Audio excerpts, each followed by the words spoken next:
दोस्तों नमस्कार। राहुल गांधी इन दिनों यूरोप की यात्रा पर हैं और भारत में G20 का वैश्विक सम्मेलन चल रहा है।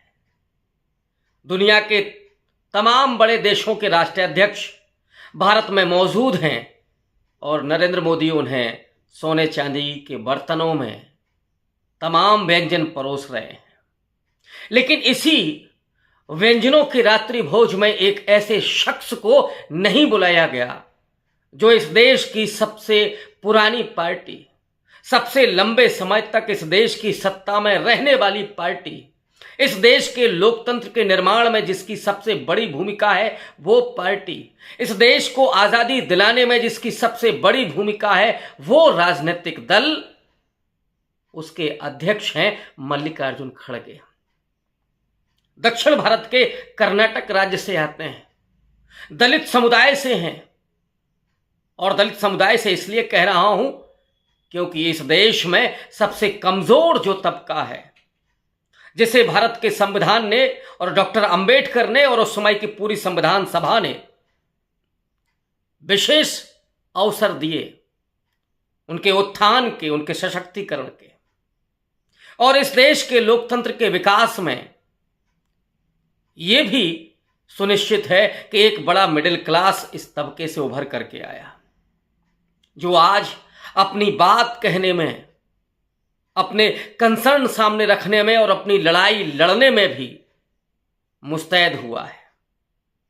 उस समुदाय से आने वाले मल्लिकार्जुन खड़गे को G20 के आयोजन के रात्रि भोज में नरेंद्र मोदी ने नहीं बुलाया। कांग्रेस ने इसकी तीखी आलोचना की। दक्षिण भारत के एक नेता कुमार मंगलम ने तो यहां तक कहा कि मोदी है तो मनु है। बीजेपी का जो नारा है, मोदी है तो मुमकिन है। लेकिन उन्होंने इस रात्रि भोज में मल्लिकार्जुन खड़गे के आमंत्रण नहीं दिए जाने को नरेंद्र मोदी के उस मनुवादी सोच का प्रतीक बताया है, उसका कारण बताया है। राहुल गांधी ने यूरोप की अपनी यात्रा पर बातचीत करते हुए वहां पर भी यह सवाल उठाया है कि भारत में लोकतंत्र का गला घोंटा जा रहा है, विपक्ष की आवाज को दबाया जा रहा है, लोकतांत्रिक संस्थाओं को कमजोर किया जा रहा है और भारत के सबसे बड़े समुदाय के नेता, 60% आबादी के नेता मल्लिकार्जुन खड़गे को रात्रि भोज में नहीं बुलाया गया है। क्या यह सिर्फ मल्लिकार्जुन खड़गे का अपमान है या इस देश के करोड़ों वंचितों, दलितों, पिछड़ों, आदिवासियों का अपमान है, उन हाशिए के तबकों का अपमान है? क्या नरेंद्र मोदी की यह सोच है कि उनके रात्रि भोज में मल्लिकार्जुन खड़गे जैसे दलित को शामिल नहीं होना चाहिए?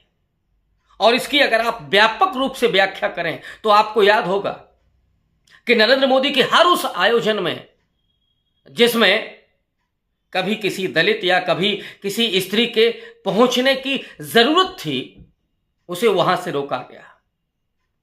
राम मंदिर के उद्घाटन में, उसके शिला पूजन में इस देश के राष्ट्रपति रामनाथ कोविंद को नहीं आमंत्रित किया गया। क्या इसलिए नहीं किया गया क्योंकि वो दलित समुदाय से आते हैं? नरेंद्र मोदी ने उसका जवाब नहीं दिया, कभी नहीं दिया।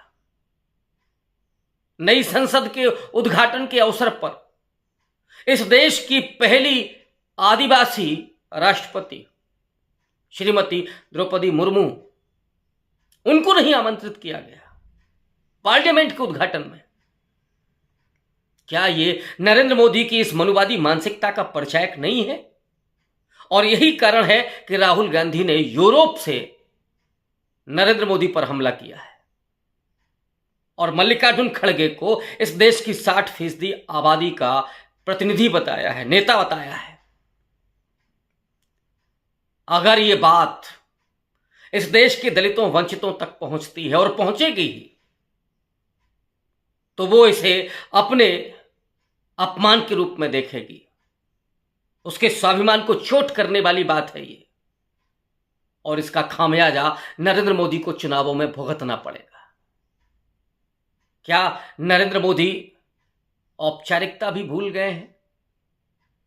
क्या नरेंद्र मोदी को मल्लिकार्जुन खड़गे याद नहीं आए हैं? या ये वही मानसिकता है जहां वो अपनी किताब कर्मयोग में लिखते हैं? हालांकि वो किताब 2007 के उस दरमियान से निकाल ली गई, जो भी प्रतियां आई थी उनको वापस ले लिया गया। उसमें लिखा क्या था? नरेंद्र मोदी ने लिखा था कि ये जो स्वीपर है, जो सफाई कर्मी है, जो मल ढोने वाला है, ये सदियों से मल क्यों ढो रहा है, क्यों सफाई कर रहा है? क्या इसकी कोई मजबूरी है?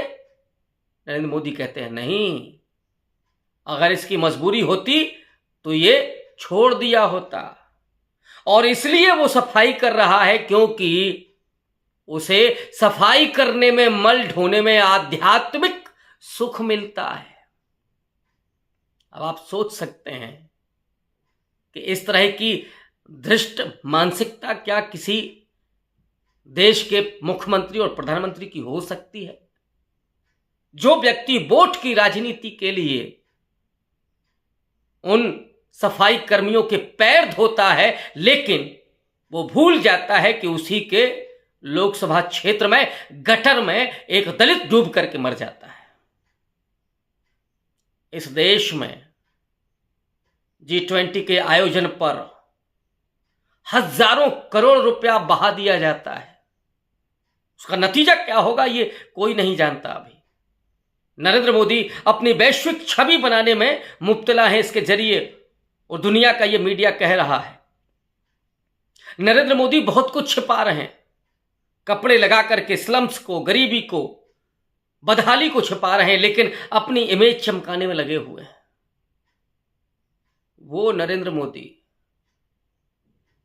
जिनकी मानसिकता में ये है, दलितों के प्रति हिकारत है, घृणा है, नफरत है, और ये पूरी आरएसएस की उस प्रक्रिया की देन है। मनुष्य जब पैदा होता है तो उसमें घृणा और क्रोध नहीं होता या नफरत नहीं होती, उसे समाज में ये सब मिलता है। और जो सिखाया जाता है, जो मोहन भागवत अब स्वीकार कर रहे हैं कि बड़ा जुल्म किया हमारे पुरखों ने 2000 साल तक इस समाज के प्रति, इसलिए 200 साल तक आरक्षण अगर रहता है तो रहना चाहिए। वाह मोहन भागवत जी, ये इल्म अचानक कैसे हो गया? ये इल्हाम अचानक कैसे हो गया? चुनाव है ना, लेकिन चुनाव के बाद वो दलित, वो पिछड़ा, वो आदिवासी, वो गुलाम हो जाता है आपकी नजर में। और ये बात सिर्फ मैं नहीं कह रहा हूं, भंवर मेघवंशी जैसा लेखक, जैसा वर्कर, एक्टिविस्ट, जो आज अंबेडकरवाद को समर्पित है, जो उन दलितों के बीच में काम कर रहे हैं, उन्होंने लिखा है अपनी एक किताब में, मैं भी कार सेवक था, और वो आरएसएस से जुड़े हुए थे, बहुत महत्वपूर्ण ढंग से काम कर रहे थे। उनकी गलतफहमी थी कि आरएसएस में कोई छुआछूत नहीं होता है। उनके घर पर आरएसएस के लोग आते हैं, वो घर पे अपने माँ को कह करके खाना बनवाते हैं। हालांकि माँ ने कहा कि हमारा कौन खाएगा, लेकिन उनका कि नहीं, आरएसएस में तो ये सब नहीं होता है। खाना खाने के लिए आमंत्रित किया गया आरएसएस के लोगों को, उन्होंने कहा नहीं नहीं नहीं, हम लोग तो खाए पिए, ऐसा करो अच्छा पैक कर दो, हम लेकर के जाएंगे। भंवर मेघवंशी ने वो खाना पैक कर दिया और वो लोग लेकर के जाते हैं। 2-4 किलोमीटर के बाद उस खाने को फेंक देते हैं। ये बात जब उनको पता चलती है तो यकीन नहीं होता है, जाकर के देखते हैं, तब उनका मन उस सच से रूबरू होता है और छोड़ देते हैं आरएसएस को। यही आरएसएस है जो जातिवाद और छुआछूत को उसी तरह से प्रैक्टिस करता है, लेकिन लोकतंत्र में मजबूरी है कि उसे वोट चाहिए, मुसलमानों के खिलाफ घृणा भरना है, इसलिए उन्हें अपने नज़दीक भी रखना है। लेकिन जब मौका आता है तो वही वो करते हैं। वो केरल के तटवर्ती इलाकों की नादर महिलाएं जिन्हें स्तन टैक्स देना पड़ता था, वो महाराष्ट्र का इलाका, पेशवाई इलाका, जहां पर दलितों को झाड़ू और आगे मटकी लेकर के चलने के लिए मजबूर किया जाता था। आरएसएस उस मानसिकता की सर्जक ही, मानसिकता की पोषक है, वहीं से उसकी पैदाइश ही हुई है। उसी मानसिकता को बढ़ाने के लिए वो आगे आई है और उसी के प्रतिनिधि, उसी के प्रचारक नरेंद्र मोदी आज इस देश के प्रधानमंत्री हैं। और वो जब मल्लिकार्जुन खड़गे को नहीं रात्रि भोज में बुला रहे हैं तो ये उसी मानसिकता का प्रचारक है कि वो किसी दलित के साथ वो भोजन कैसे कर सकते हैं, कैसे उसे बुला सकते हैं। ये सिर्फ राजनीतिक प्रतिद्वंद्विता का ही सवाल नहीं है। और इसीलिए राहुल गांधी ने जिस बात को कहा है, पूरी दुनिया उसको सुन रही है। शुक्रिया।